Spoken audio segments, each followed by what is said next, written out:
What's up, everybody, and thanks for tuning in to the YOD podcast with the one and only Tough is Good, Smart is Better. Are you coachable? Choose to succeed. And then, John Rubin. Find everything YOD at www.theyodpodcast.com. Thanks for listening. Thanks for following, commenting, and sharing the YOD podcast. In a recent video about being armed in black, something the person said in the video that stuck out the most, and I wanted to get your take on it. He said, "It's not fair, but it doesn't matter. It's about keeping you alive." Your thoughts on that statement in relation to being black in America? Well, another one that's easy, because all he was saying is the same stuff my dad was teaching me, and not just my dad, my granddad, my uncles, all the men around. And dad, of course, had the strongest say so. I mean, shit, he's my dad. His version of saying the same thing was, how did he say it? He said, Junior, what good is it being dead right? Yeah, you're in the right, but you dead. Okay. Well, what the hell you get from that other than put you in the ground? You make the judgment call, and all of the things I talked about as far as a subcultural lesson. What that gentleman was talking about is along the same line. It's the same. It's not new, and it's painful, but it's still that way. And I think that I talked to some of my classmates and whatnot, and they listen to my podcast, and it's almost like I'm speaking for them in my mind. I'm like, God, why don't you guys speak up too? And not just them, but we're talking, I want to say, every group that was before me, say 10, 15, 20 years, and then the group that came behind me, another, maybe around that area, in all the southern states, especially 5-10 years after. 5 years, yeah. 10, you may get a little more sophisticated, but that's how it is. And hell, even when I still go back there, or the last time I went back there, I can still feel it. It takes just a little while that there's this us and them thing. It's not it's softer than it was, in the 70s, in the early 80s or so, to mid 80s, because it wasn't that much damn different. That's why I couldn't stand being there anymore. It's still that way. It's still a version of know your place. That's what I'm talking about. And this gentleman, he looked to be, I don't know, mid 30s maybe. That YouTube that you're referring to. Yeah. And I'm not sure where he is, but he's just calling it like it is. He's a white dude in the area, just calling it how it really is. What and he was not being a dick or anything. He's like, listen, this ain't right at all. But that piece doesn't matter. Do what you need to do to stay alive. The doesn't matter part, meaning, yes, it does matter. That's something that constantly need to be worked on. Thus, still dealing with social injustice. That part. The at the moment, because I saw the whole thing and I really listened to it, and he was on point with damn near all of it, because nothing stuck out that I thought was wrong. But it's like at that moment of truth, again, yeah, you're right. You do the same thing that a white fellow would do at that moment, because it's his right, your right, equal. But he gets to walk away and you don't. You're gonna just try to, I don't know, be different, and then you become a statistic, but you already know those are the odds. How is that smart? That's what I got from it, that is what he was alluding to. And it's still the same thing. My dad said, what good is dead right? So the compliance piece, you're supposed to anyway. And I think that what's bothersome, and man, if nothing else, I know it, like it's a sixth sense you get when the situation is where you're not in a position to win, but you're in a position, if you're smart, figure out how to survive and maybe discuss it some other day. But you're gonna, well, I'm at this moment, and okay, well, you're not gonna win that. It's a bit foolish. Does it hurt? You damn right it hurts. Does it eats at you and make you sick? Yeah, but you get to go through that afterwards. But if you, no, this is my right, I'm gonna do this, and then boom, you're dead. Okay, you get to do and say nothing from that moment forward. It really, I man, it's so bad, the truth and the reality of it, that it just is seriously disgusting. Like I was saying, when there's individuals, even our own color, for some odd reason to I don't know, make money or to further some, I don't know what the hell is going on with some of my folks.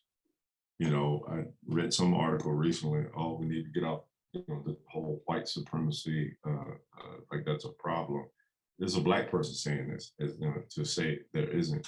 Okay, what universe is this person coming from when it's not a made up thing? It is a reality. You know, to try to dispel, you know, these constant, the try to warn, try to warn. I don't know if you ever watch when the head of the FBI tried to, whenever he gives the briefing to Congress and Senate and this and that, that man looks so worn down and beat down and just dispirited with explaining everything. And I mean, he goes through every single meticulous detail, and that's their job. And it's painful to watch. Have you ever watched them? I've seen clips here and there, but I get what you're saying in terms of just the wearing down and just the extreme just exhaustion from both their words and how they look. He just, I mean, of course, I mean, he's a white dude and you know, head of the thing. I hate that, you know, bringing up the difference in the race, but this is a race discussion. It's all, you can see where he's just like, this is going on. We had to go here and deal with this. We had to go there and deal with that. This is intel that's collected based on this and this and this, like times and dates and places and this and that. It's not made up. It's a serious, serious, serious problem.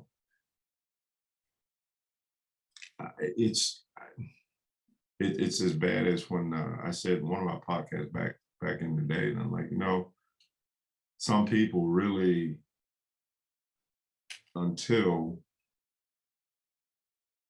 a battalion of Klan walks in your yard and burn a fucking cross,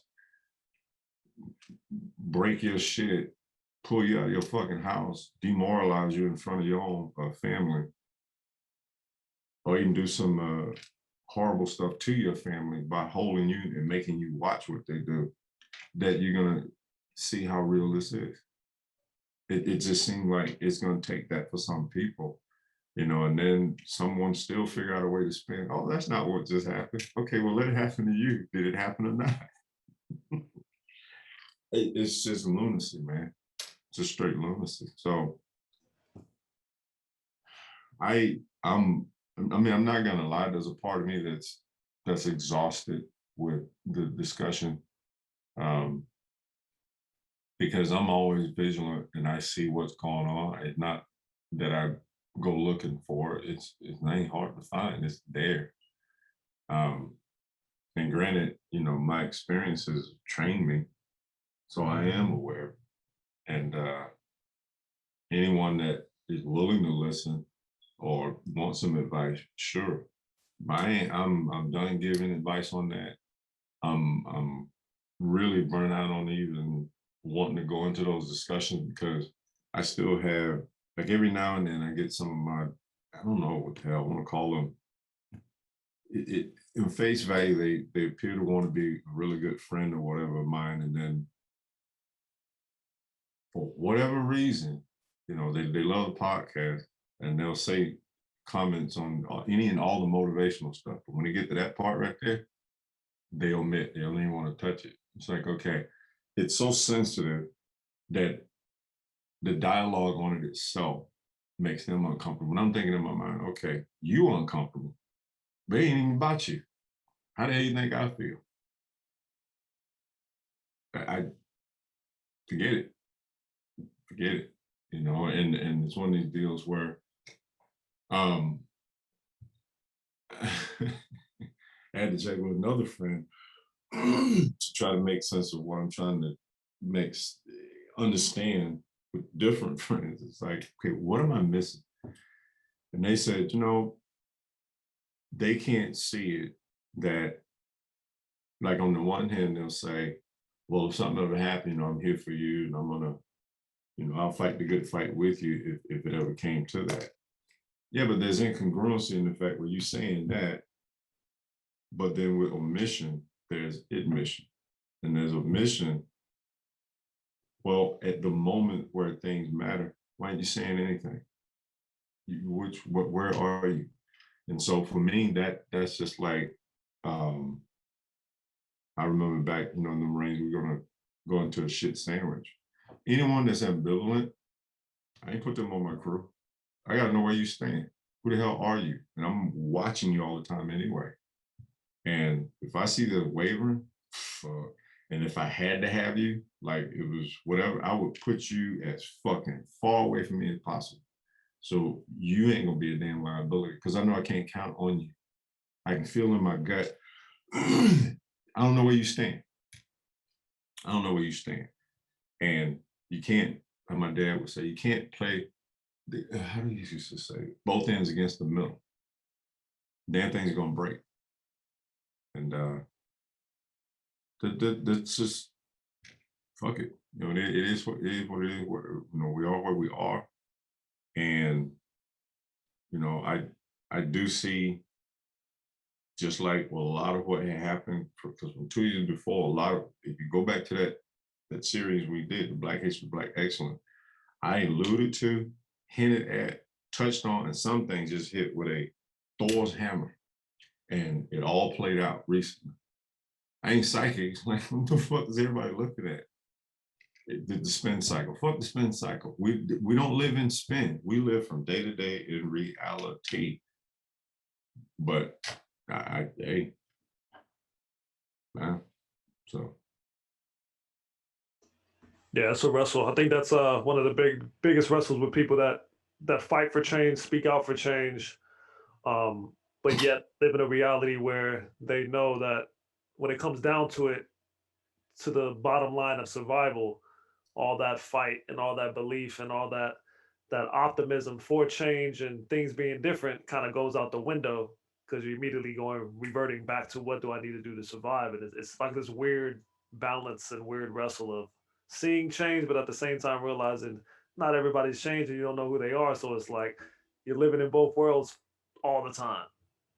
yeah. Well, like I said, I mean, it's another version. I think that it's impossible.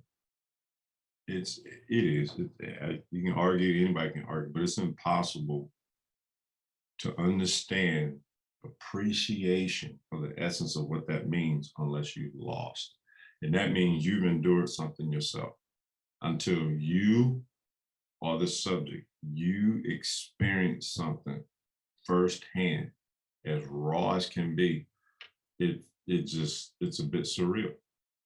There's an element of it where, similar to, let's say you're a fight fan and you watching someone just putting it down, and the person, he said, man, oh yeah, all you should have done was this, and man, I would have done this. It's the same, because you know as well as I know that is not how that shit plays out. Am I right or wrong? Oh, definitely right. Definitely. You sitting out there saying what you would do or what a person should have done. but you ain't them in that moment at that time. You don't know how much you can take. You don't know what you can dish out. You have no idea what the outcome is going to be. It's unique. It's a very unique position to be in, but it's very easy when you ain't the one in the spot. Just go a little harder. Just do this. Just do that. Like, man, fuck you. Yeah, I think everything from the way you imagine yourself looking like to how you would actually look in that position and being pressured is night and day. And I think Night and that day. people have this like glorified version of themselves when they're yelling at other fighters, but when you get in there, you'll realize like you're like a shrimp version of of whatever you had in your head. Like it's not the same thing. It's not the same. And that's exactly the same way it is if you are dealing with any harsh racial situation. Harsh. You can speculate all day. So you're kind of watching, okay, see how this plays out. And yeah, mm-mm, mm-mm, mm-mm. And like I said, I don't wish any of that on anybody. But the sad part in my gut and my heart is that too many ain't no way in hell they're gonna get it until it fucking happens to them.